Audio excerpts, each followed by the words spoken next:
Investment properties. Okay, so an investor is going to require us on a residential transaction to put a property within three categories: primary, secondary, or investment property, also called a non-owner occupied type of property. So we're going to talk about this investment property. Now, investment properties are bought for the sole purpose of getting a renter in there or making some type of income cash flow from it. So this is out of those three property types carries the highest risk, because if you ever financially got in trouble, you're probably going to let your investment property go before a second home or a primary. So based on that risk assessment, it has the highest minimum down payment requirement. On a conventional conforming loan, that means the loans below $647,200 in here in 2022, the minimum down payment is 15%.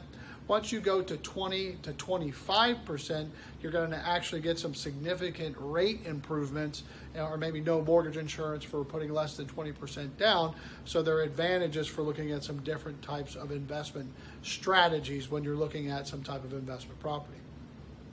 Now, another requirement for an investment property from an investor's guidelines is that they want to see you have probably at least 6 months in reserves.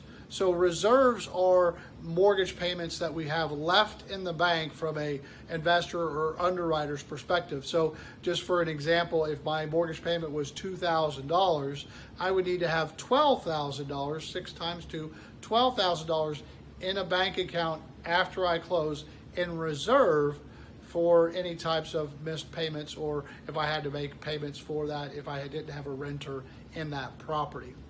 Now, we can use rental income to offset that new debt. So that's something that's a variable that is a nice add back into the qualifying pieces on this, because we're going to do what they call as a market rent analysis in the appraisal report. It's an additional report that's added to it, and the appraiser is going to look at what market rents are for that area and give us a number.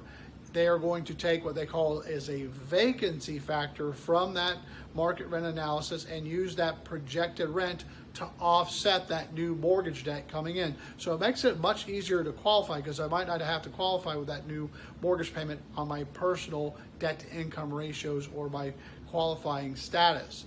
So just for an example, if I had a $2,000 rent analysis, so that's what the home that I'm looking at typically would rent for, I could use 75% of that, or $1,500, to offset that new debt of that new mortgage.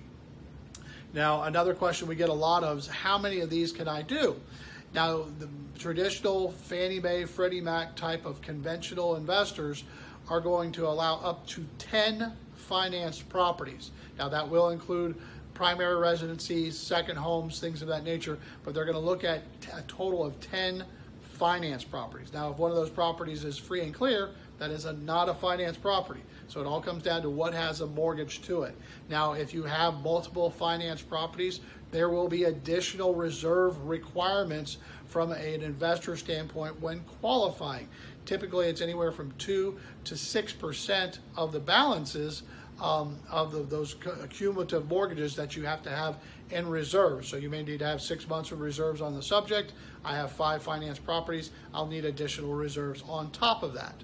One piece that you can use for that reserve requirement are retirement accounts.